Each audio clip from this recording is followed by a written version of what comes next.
Olá, eu sou a Patrícia Castilho do CDL Laboratório. Esse mês de agosto, em que comemoramos o mês do cardiologista, nós estamos aqui hoje com o Dr. Edward Costa Jr. O Dr. Edward, ele atende aqui no Cristal e vai nos passar algumas informações importantes que todo o público sempre gostaria de saber, mas às vezes não tem oportunidade. Tudo bem, Dr. Edward? Tudo bem, Patrícia. Como você já disse, eu sou um cardiologista, trabalho na Cardio Center. Nossa clínica fica no edifício Cristal, do lado do Shopping Manauara. E a gente já está nessa lutazinha há mais de 40 anos. E a clínica, a Cardio Center, tem em Manaus 20 anos de existência já. E nós estamos aqui à disposição para as suas perguntas. Doutor, qual é o momento em que alguém precisa procurar um cardiologista? Quais são os sinais de alerta que leva alguém a ter a necessidade de procurar? É o momento certo? Bem, na verdade, Patrícia, não existe um momento exato para que se deva procurar o cardiologista.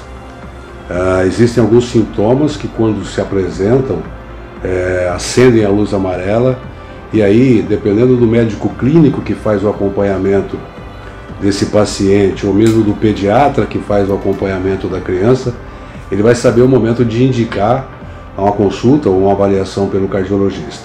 Então, a partir dos 30 anos, se deve ter pelo menos uma avaliação prévia, mesmo sem sintomatologia, até porque é preciso que a gente tenha um ponto de corte, como a gente chama. Quer dizer, se amanhã você tiver um problema mais sério, eu tenho alguma coisa já no histórico do paciente para fazer o comparativo. Então a idade, literalmente, você não tem uma idade precisa para se fazer essa avaliação cardiológica. E quais os cuidados que um cardiopata precisa ter no dia a dia? Patrícia, o que acontece é o seguinte, depende muito da cardiopatia que esse paciente ou essa pessoa está acometida. Aproximadamente 250 mil pacientes morrem em decorrência da hipertensão arterial por ano no Brasil. Então, se esse paciente tem uma hipertensão, existem alguns sintomas e fatores de risco que são modificáveis, outros não são modificáveis. Os modificáveis são obesidade, sedentarismo, tabagismo, dislipidemia, que é colesterol, triglicerídeos aumentados, etc. Então, nessa altura, a conduta que nós tomamos, nós profissionais, é de orientar o paciente a evitar esses fatores de risco que podem ser modificados. Existem outros fatores que não são modificáveis, por exemplo, como a hereditariedade. Então não dá para trocar de pai e mãe. Você tem que evitar os outros fatores de risco que acabam provocando uma complicação a mais da cardiopatia que esse paciente é acometido. O fator idade. A idade é uma situação em que você não tem como manter 30 anos a vida toda, então o envelhecimento acarreta o aparecimento de diversas doenças, do lado cardiológico, bem entendido. Então você precisa ter o cuidado de fazer a prevenção de uma maneira generalizada. E as doenças cardíacas, elas são tratáveis? Na maioria delas, sim, são tratáveis, absolutamente tratáveis. Algumas a gente, infelizmente, não tem como curar. Por exemplo, a hipertensão. A hipertensão, em 95% dos casos, a gente não consegue curar porque são os fatores de risco que eu mencionei anteriormente, que são os causadores da hipertensão. Mas, por exemplo, a hereditariedade, você não tem, geneticamente você nasce carimbado para ter problema. Quando é outra história. Então, se você juntar o inútil com o desagradável, eu costumo dizer isso para meus pacientes, não junte o inútil com o desagradável. Se você não pode trocar de pai e mãe, não pode se manter com 30 anos a vida toda, você tem que procurar evitar os outros fatores de risco. Agora, no caso da hipertensão, por exemplo, que a gente tem um leque enorme de medicamentos para se fazer uso. Nas cardiopatias isquêmicas, que no caso é o infarto do miocárdio, doenças das coronárias, também a gente tem um leque enorme de medicamentos para se tratar desse paciente. O infarto agudo do miocárdio, a gente tem o tratamento medicamentoso, mas tem também o tratamento cirúrgico, que é o caso da colocação de stent, por exemplo, em coronária. Quer dizer, para tudo, e mesmo o coração, mais ruim que ele esteja, por mais ruim que ele esteja, a gente tem ainda o transplante para fazer. Então é possível de se tratar todas as moléstias que o coração apresenta. E pode-se alcançar uma qualidade de vida se seguir com todos os procedimentos necessários?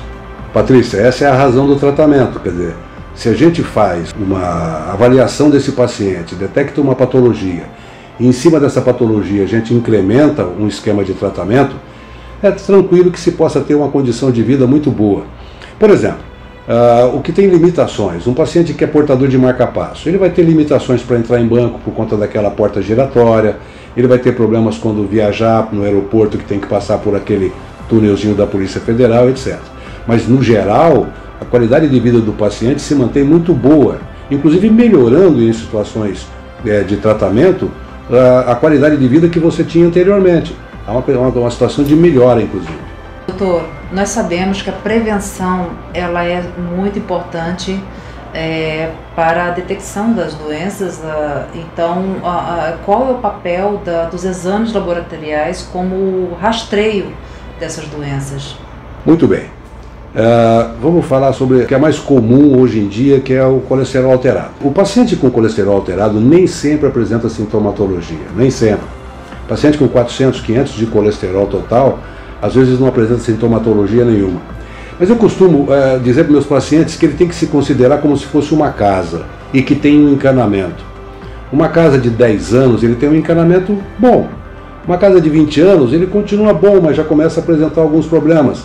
Com 30, com 40, com 50 anos, 60 anos, essa casa construída já vai apresentar no seu encanamento alguns problemas. Para que não haja nenhum tipo de complicação ou entupimento desses encanamentos, você tem que manter água limpa circulando. E na gente é sangue limpo. E esse sangue limpo representa colesterol, triglicerídeos, o açúcar, ácido úrico, etc.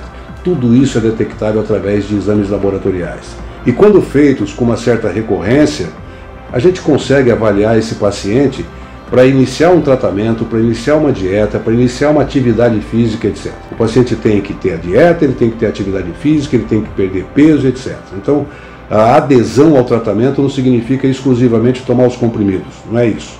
Ele tem que participar do tratamento. Qual é a mensagem final para as pessoas nesse nosso novo normal? É muito complicado. Eu outro dia estava comentando com meus filhos, que também são médicos, a respeito de uma estatística americana que foi feita a semana retrasada a respeito de uma doença chamada Síndrome do Coração Partido. Essa Síndrome do Coração Partido, que é a doença de Takotsubo, é simplesmente uma descarga adrenérgica que acontece no coração e esse paciente acaba infartando por conta do estresse, puro e simplesmente estresse. Com respeito à Covid, a gente começou essa epidemia sabendo muito pouco ou quase nada da doença. Hoje a gente ainda sabe muito pouco também, mas começamos a descobrir e conhecer situações em que, se você não pode, no início a gente dizia, se você tem tosse, se você tem febre, se você tem cansaço e tal, fique em casa. Esse fique em casa acabou comprometendo muito a qualidade de vida do paciente e da família do paciente. Então hoje você tem um pessoal em casa estressado, sem fazer nada, engordando e com estresse. Quer dizer, é a tempestade perfeita, isso aí. O paciente engordando, estressado, com aumento de pressão arterial, com aumento de colesterol, de triglicerídeo e tudo mais. Então acho que o cuidado tem que ser com a sua higiene, com a sua proteção pessoal, mas não ter essa qualidade de vida horrorosa que a gente está tendo hoje.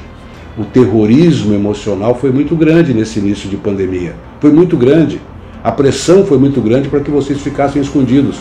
E hoje a gente sabe, por exemplo, que a grande maioria dos idosos morreram em asilos, confinados. Esse novo mundo que a gente, ou o novo hábito que a gente vai ter que criar, não tenha dúvida de que a máscara vai fazer parte agora da nossa vestimenta. Não tenha dúvida disso. E a gente, há 6, 7 meses atrás, morria de rir quando via japonesinho ou coreano usando máscara na televisão. E eu pergunto, quantas vezes há 6, 7 anos, 7 meses atrás, vocês lavavam a mão por dia?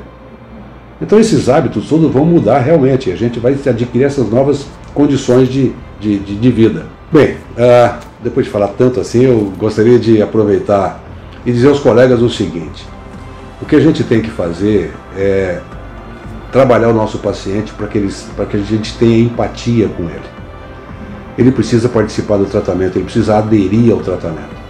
E aí entra não só a medicação que a gente prescreve, mas as orientações que a gente fornece a ele. É muito importante essa participação deles. E que a gente se mantenha unidos aí para defender essa população tão maltratada por essa pandemia aí. Um abraço a todos.